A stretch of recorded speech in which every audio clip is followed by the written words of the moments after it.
Now, some people have allergies to that, and there's a different kind of mask that's not as constricting, I guess. And this is the same kind of deal. You're going to put this on.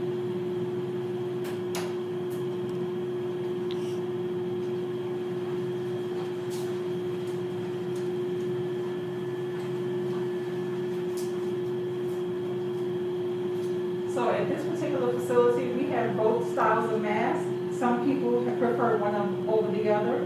Some have allergies to the N95, and this is an approved substitute. The same thing, when you're discarding the mask, you do not want to touch the front of the mask. And you will take it off and discard it after you exit the room, and you will wash your hands.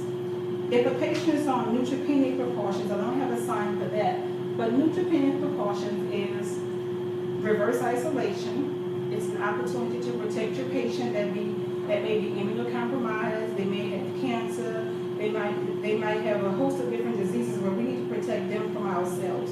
So we're going to do standard precautions, wash our hands before and after taking care of the patient. We're going to wear a mask, gown, and gloves.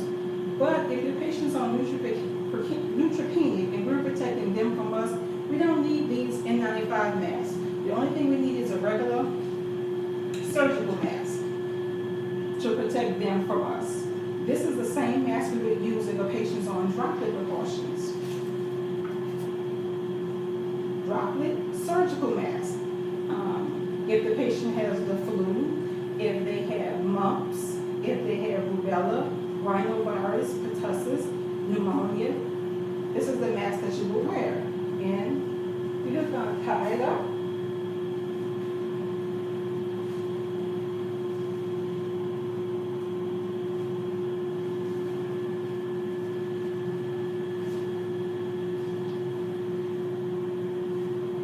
Again, fit it to your nostril, and this is enough to protect the patient, protect you from the patient that's on droplet precautions. The same thing when you get ready to take it off, you don't want to be touching the front of the mask.